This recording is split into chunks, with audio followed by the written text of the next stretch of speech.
मशरिक़ वस्ता की ये जंग अब महज 2 फरीकैन तक महदूद नहीं रही। सूरत हाल इतनी बिगड़ चुकी है कि बरतानिया ने अब बाकायदा तौर पर अमेरिका को ईरान पर हमले के लिए अपने फौजी अड्डे इस्तेमाल करने की इजाजत दे दी है, जो कि वो पहले नहीं कर रहा था। हाँ, उससे पहले बरतानिया इस बात से गुरेज कर रहा था, लेकिन अब वजह ये बताई जा रही है कि खित्ते में मौजूद अमरीकी तंसीबात ईरान की बराह रास्त जद में आ चुकी हैं।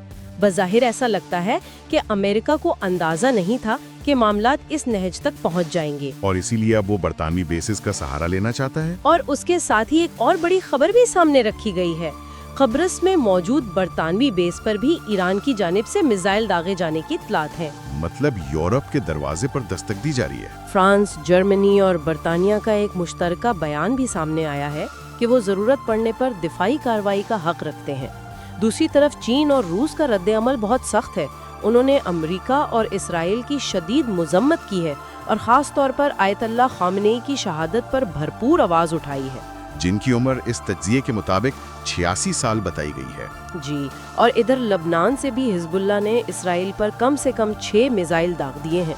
यहाँ जो बात सबसे ज्यादा हैरान कुन है वो ये है कि कैसे एक बज़ाहिर इलाकाई तनाज़ा दुनिया की बड़ी आलमी ताकतों को एक एक करके मकनतीस की तरह खींच रहा है, एक डोमिनो इफेक्ट की तरह। बिल्कुल। मशरिक़ वस्ता के वो ममालिक जहाँ अमरीकी अड्डे मौजूद हैं, वो बज़ाहिर इस लड़ाई का हिस्सा नहीं बनना चाहते थे, लेकिन अब वो भी इशारा दे रहे हैं कि जवाबी कार्रवाई कर सकते हैं और कुब्रिस का निशाना बनना कोई मामूली बात नहीं है। तो इससे आलमी तवाज़ुन पर क्या असर पड़ रहा है? ये खित्ते की सियासत में एक बहुत बड़ी शिफ्ट है।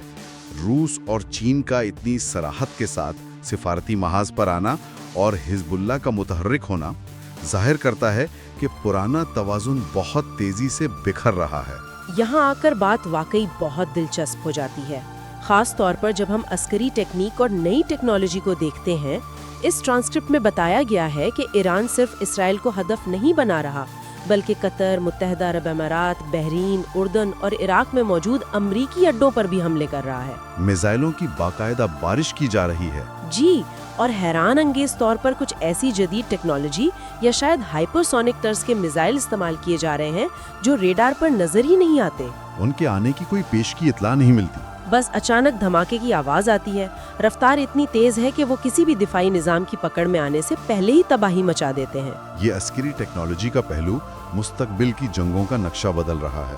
अमरीकी और इसराइली ज़राए के मुताबिक ईरान के पास मिसाइलों का एक बहुत बड़ा ज़ख़ीरा है जो 3000 से 5000 तक हो सकता है, और कुछ ज़राए तो ये तादाद 8000 तक बताते हैं। 8000 मिसाइल, ये तो बहुत बड़ी तादाद है। जी, अब अगर हिसाब लगाया जाए तो अगर ईरान रोजाना 100 से 200 मिसाइल भी फायर करता है तो ये जंग बाआसानी 1 माह तक खींच सकती है। और जाहिर है दुनिया की कोई मईशत 1 माह तक रोजाना इतने हमले बर्दाश्त नहीं कर सकती। नामुमकिन है। अगर हम इसे वसीतर तनाजुर में देखें तो ये जंग माशी लिहाज से एक इंतहाई गैर मुतवाजन लड़ाई बन चुकी है।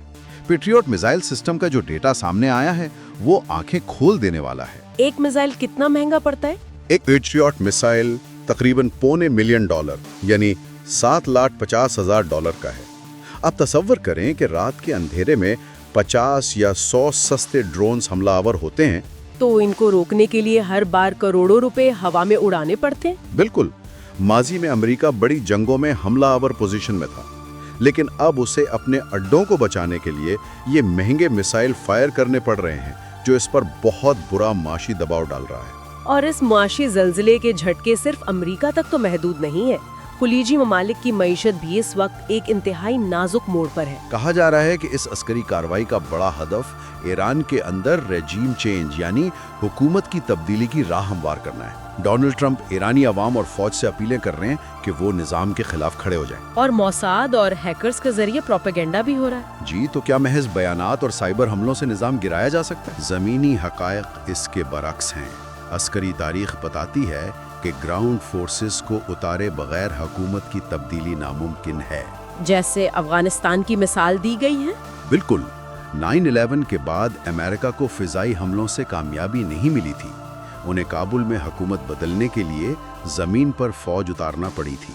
और यही उसूल ईरान पर भी लागू होता है। महज हवाई हमलों से मुस्तहकम निज़ाम नहीं गिराया जा सकता। और इस तब्दीली की राह में सबसे बड़ी रुकावट शायद खुद अवामी रद्द-ए-अमल है। तज्ज़ियाकारों का मानना है कि आयतुल्लाह खामनेई की शहादत ने ईरानी अवाम को मुत्तहिद कर दिया है। अंदरूनी इख्तिलाफात भुलाकर वो एक हो गए हैं। तेहरान की सड़कों पर बड़े मुजाहरे इसका सबूत है। इस शहादत ने हुकूमत की तब्दीली के ख्वाब को तकरीबन नामुमकिन बना दिया है। अवाम का इत्तेहाद बैरूनी मुदाखलत के आगे दीवार बन गया है। तो आखिर इस सब का मतलब क्या है? आलमी बिसात का असर मकामी सतह पर कैसा नजर आ रहा है? वीलॉग ने पाकिस्तान की अंदरूनी सूरत हाल की जो तफसीलात बताई हैं, वो एक अलग कहानी सुनाती है। सिफारती महाज पर हुकूमत ने बड़ा मुहतात तवाजुन रखा है। हाँ, दावा है कि उन्होंने मुजम्मती बयान देकर ईरान को खुश किया और खलीजी मुमालिक को साथ होने का यकीन दिलाया। और अमेरिका या इसराइल को भी नाराज नहीं किया, सबको राजी रखने की पॉलिसी। और कुछ खुफिया जराए के हवाले से हुकूमत के मुबैना फैसलों का जिक्र भी है, जैसे बोर्ड ऑफ पीस का हिस्सा बने रहना, ट्रंप के साथ चलना और उनकी नोबेल इनाम नामजदगी वापस न लेना। और सबसे संगीन फैसला ये बताया गया कि अगर कोई एहतजाज करते हुए अमरीकी सफारत खानों की तरफ जाएगा तो उसे निशाने इबरत बना दिया जाएगा। ये इंतहाई सख्त मौक़िफ़ है और इतवार के रोज़ पाकिस्तान के मुख्तलिफ शहरों में जो मनाजिर देखे गए, उन्होंने खतरात को हकीकत में बदल दिया। ईरान के बाद बराह रास्त जानी नुकसान पाकिस्तान में हुआ है। कराची, स्कर्दू, इस्लामाबाद, लाहौर और पेशावर, हर इसी बुनियाद पर इन वाक़यात को माजी के वाक़यात से जोड़ा गया है। पाकिस्तानी मीडिया के हवाले से बड़ा दावा है कि जियो और ARY जैसे चैनल्स हैक हो गए हैं। तज्जिए का कहना है कि ये रिजीम चेंज ऑपरेशन के वक्त से ही कंट्रोल्ड हैं और अपनी साख खो चुके हैं। यानी आवाम तक पहुंचने वाली खबरों की शफाफियत पर संगीन सवाल है। ये बेएतमादी को जाहिर करता है। जब मेन स्ट्रीम मीडिया पर एतमाद उठ जाए तो मुतबादिल ज़राए और चश्मदीद गवाहों की वीडियोज़ ही रास्ता बचती हैं। ये मालूमात की जंग मिसाइलों की जंग से कम नहीं। इस तफसीली जायजे को समेटते हुए हम कह सकते हैं कि आज की दुनिया में जंग सिर्फ अपने जोग्राफिया तक महदूद नहीं रहती। बिल्कुल नहीं। एक तरफ मशरिक़ वस्ता में महंगे दिफाई निज़ाम और सस्ते ड्रोन्स टकरा रहे हैं, जिससे आलमी मईशत हिल रही है, और दूसरी तरफ वही तनाज़ा हज़ारों मील दूर बसने वाले आम इंसानों के लिए सड़कों पर खूनरेज़ी का बाइस बन रहा है। ये बहुत तशवीशनाक है।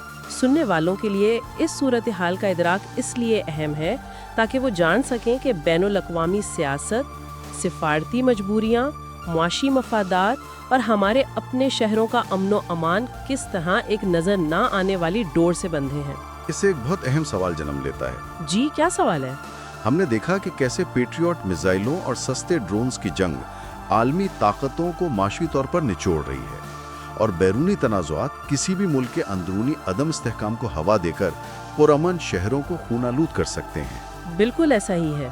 तो सामीन के लिए सोचने की बात यह है कि अगर जदीद दौर की जंगें इतनी गैर मुतवाज़िन हो चुकी हैं कि असल ख़तरा सरहदों पर नहीं बल्कि मईशत और माशरती तकसीम में है और मालूमात का कंट्रोल इस कदर पेचीदा हो चुका है, तो क्या मुस्तक़बिल में किसी भी कौम की मुकर्ररा जोग्राफियाई सरहदें और उसके रिवायती आलमी इत्तेहाद उसे अपनी ही अंदरूनी टूट फूट से बचाने के लिए काफ़ी होंगे?